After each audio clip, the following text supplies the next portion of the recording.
This is the official Legend of Zelda timeline from Nintendo, done with my professional Microsoft Paint skills. Some people don't care about the timeline, and Nintendo themselves aren't completely certain of it either. I've read one theory even that the past of Tears of the Kingdom is the beginning of the timeline, and the present of that game is the end of the timeline. And besides Breath of the Wild, every other game in between is just a story.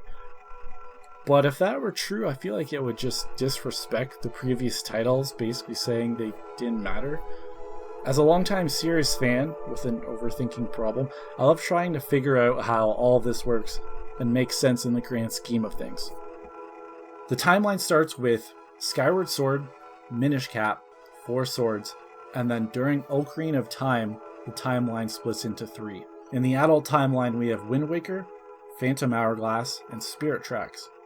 In the child timeline, we have Majora's Mask, Twilight Princess, and 4 Swords Adventures.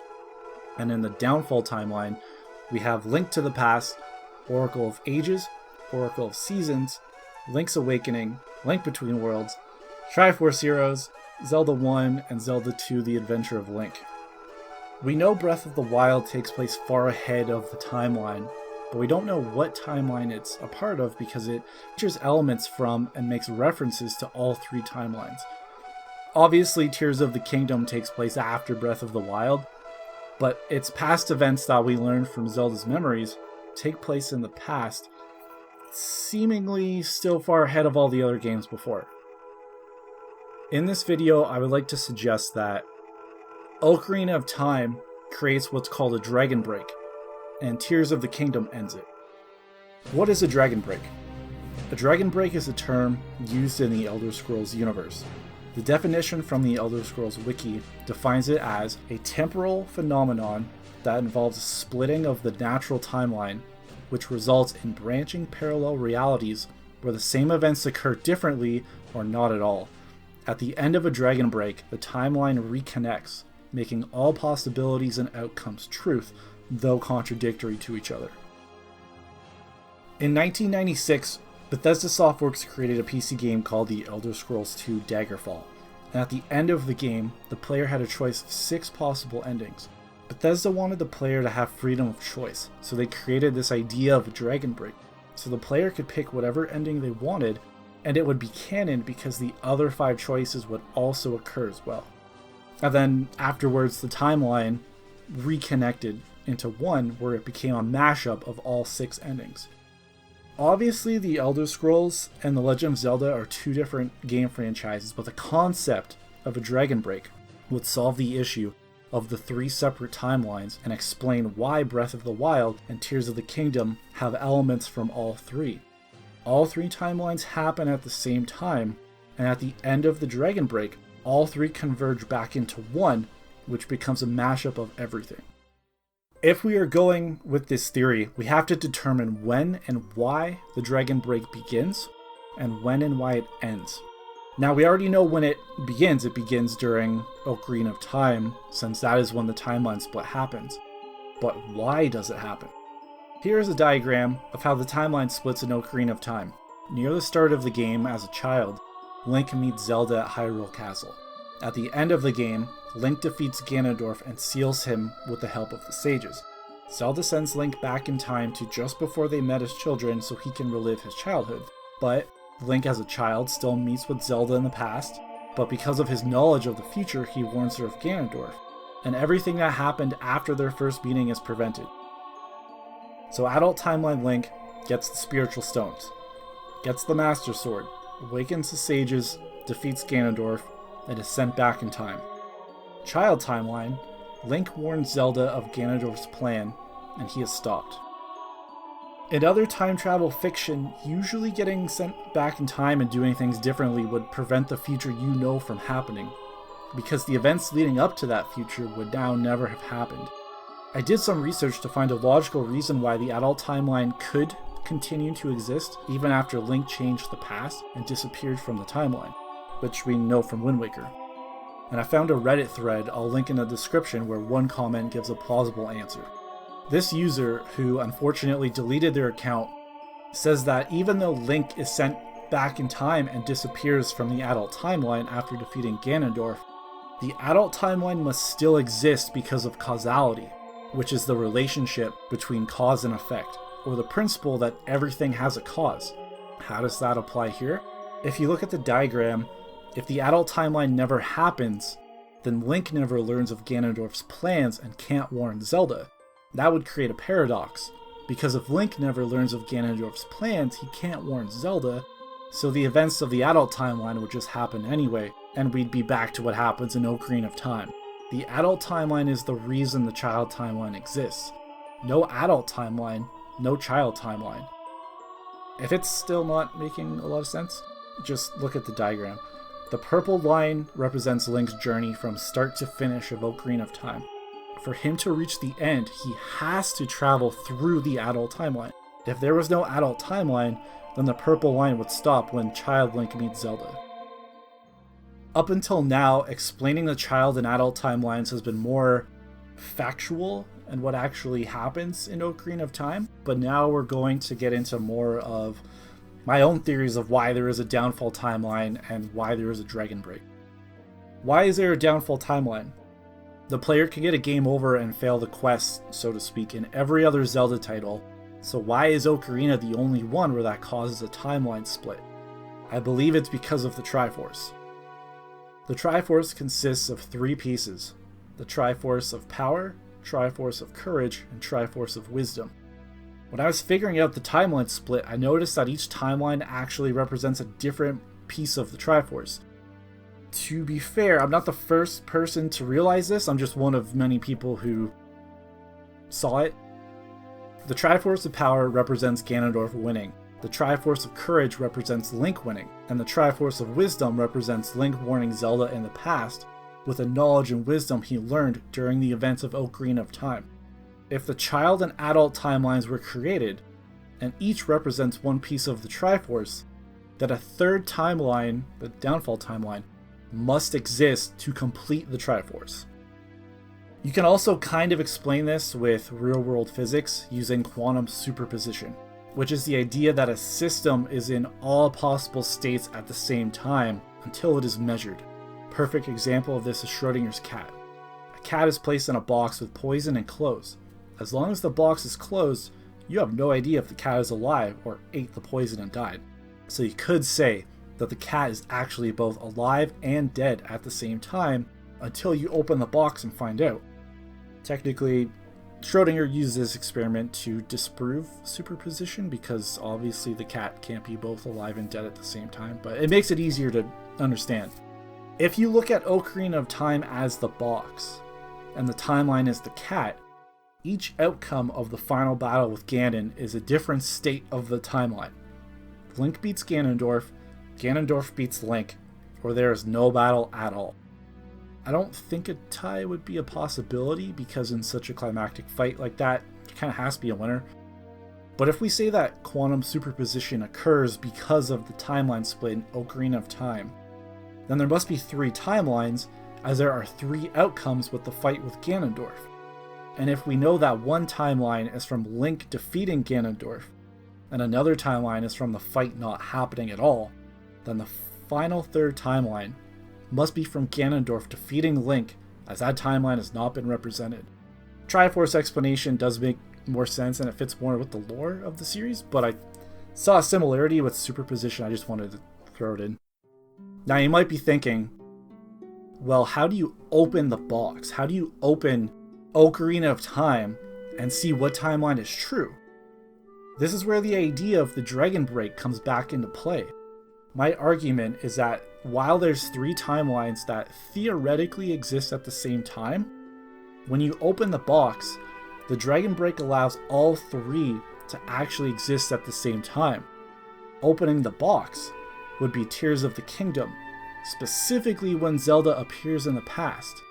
This event would close the dragon break, collapsing all 3 timelines into one, which is a mashup of the events from all 3. Why this game? If you look at all the other Zelda titles, there are only 2 games where Zelda is the Sage of Time: Ocarina and Tears of the Kingdom. We know that the timeline split in Ocarina is directly because of Zelda acting as the Sage of Time, so it would only seem fitting if the timeline coming back together was also because of a Zelda acting as the Sage of Time. You might be wondering how this works then, because before Tears of the Kingdom starts, there's already an established timeline. We already know about the calamity 10,000 years ago and everything that happens after. Zelda doesn't travel back in time until the beginning of Tears, so what would cause the three timelines to become one before Zelda can travel back in time? Well, in Tears of the Kingdom, Zelda actually creates a temporal paradox, specifically a causality loop. This means a different Zelda ends the Dragon Break. What is a temporal paradox? It is a paradox, an apparent contradiction, or logical contradiction associated with the idea of time and time travel. We've actually had these temporal paradoxes before in the Zelda series. For example, in Majora's Mask, we had a time loop. What's the difference between a time loop and a causality loop then? A time loop is a repeated length of time where events can change, while a causality loop is the same length of time where the same events happen exactly the same, but future events affect past events. The exact definition of a causality loop is that it's a theoretical proposition wherein an event, action, information, object, or person, is among the causes of another event, which in turn among the causes of the first mentioned event.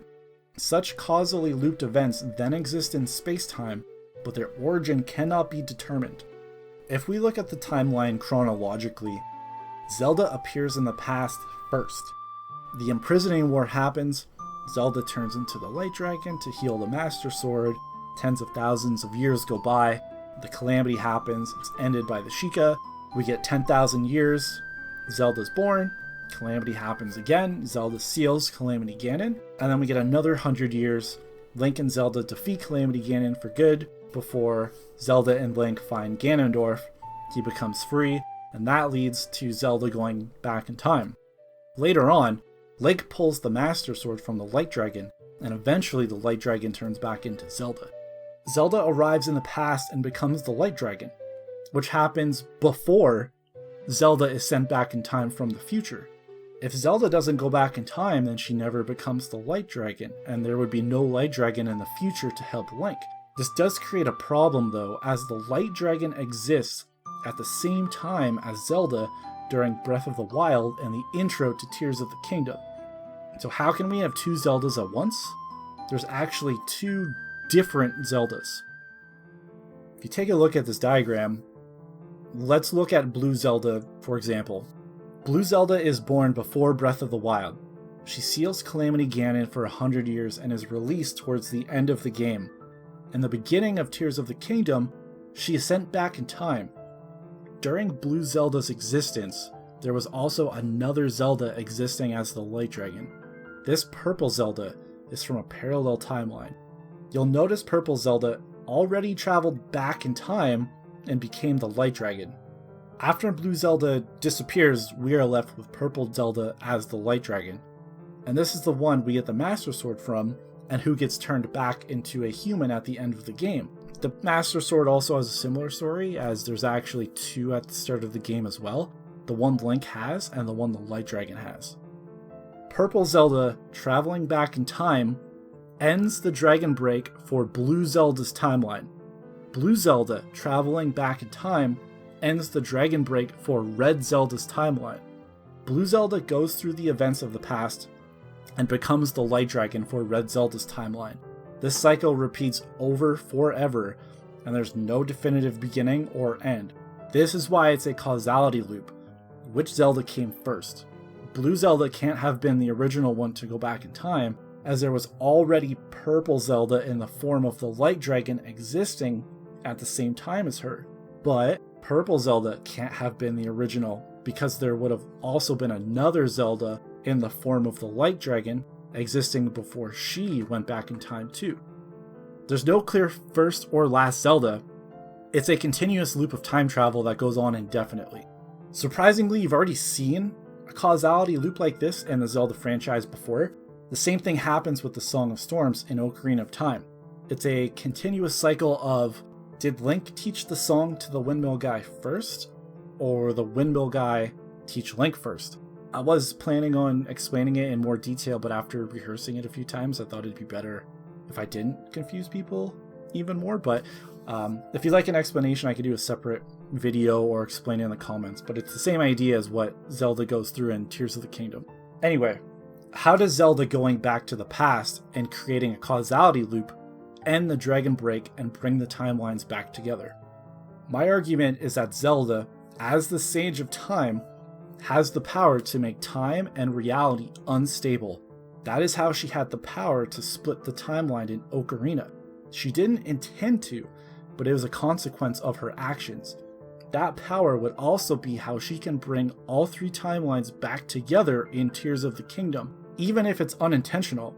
Zelda arriving in the past is like Zelda opening the Schrodinger's box that is Ocarina of Time. But because she is the Sage of Time, she has the power to make all three timelines true at once. And again, it was unintended. She didn't mean to be sent back in time, and she didn't know she was the Sage of Time. Being the Sage of Time is how she can unintentionally create this causality loop, and it having way more an effect on time and reality than the Song of Storms causality loop. All three timelines happen. Zelda going back to the past combines all three from that point forward into one single timeline that is a combination of all three. Wait a second. Before Zelda arrives in the past, though, Hyrule has a history. The Zonai found the kingdom, and Ganondorf raised an army. How could that history exist before the timelines come back together then? For us as the player, we can see this timeline and where all the games take place. The people in those timelines still experience those timelines. When the Dragon Break closes, it creates a new reality that combines all three of those split timelines. So to the people who already existed and the history that existed before Zelda appears in the past, to them, they would have experienced a singular history, not realizing that it's comprised of events from three different parallel timelines, because to them, their reality was never split into three. That doesn't mean the three timelines never happened. It just means once we get to the past events of Tears of the Kingdom and Zelda appears from the future, the people and the history of the world remember a singular timeline that is a mashup of all three because of the Dragon Break. For us, we've played the games, so we've experienced these three separate timelines.